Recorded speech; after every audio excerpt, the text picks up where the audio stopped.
Hello बच्चों, let's read the question. The question is about the true and false. So हमें बताना है कि जो स्टेटमेंट दिया गया है वो ट्रू है या फॉल्स है। Let's read the statement. Statement says judiciary is considered as a custodian of Indian constitution. Judiciary जो है वो इंडियन कॉन्स्टिट्यूशन का कस्टोडियन या गार्जियन माना जाता है जुडिशरी को।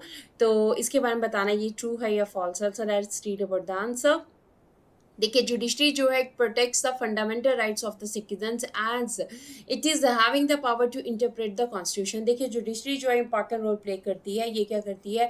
ये प्रोटेक्ट करती है हमारे फंडामेंटल राइट्स को। सिटीजन्स जो है इनके फंडामेंटल राइट्स को प्रोटेक्ट करती है क्योंकि इसके पास पावर होती है कॉन्स्टिट्यूशन को इंटरप्रेट करने की। So therefore it is also called the guardian of the constitution. तो हमारे पास जो है इसीलिए इसको गार्जियन या कस्टोडियन जो है इंडियन कॉन्स्टिट्यूशन का कहा जाता है। कहा जाता है।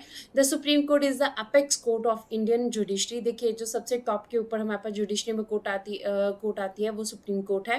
As it is having the highest authority to interpret and uphold the constitution, क्योंकि इनके पास जो है सुप्रीम कोर्ट जो है इसके पास हाईएस्ट अथॉरिटी है इंडियन कॉन्स्टिट्यूशन में इंटरप्रिटेशन करने के लिए, उसमें चेंजेस करने के लिए। तो इस तरह से जुडिशरी जो है, क्योंकि इंडियन कॉन्स्टिट्यूशन में चेंजेस कर सकते हैं, उसमें इंटरप्रेट कर सकती है, फंडामेंटल राइट्स को ये प्रोटेक्ट करती है।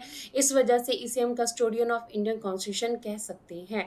तो इस तरह से हमारे पास स्टेटमेंट क्या होएगा? स्टेटमेंट हमारे पास बिल्कुल एक्यूरेट है। So statement is true. हमारे पास आंसर क्या होगा?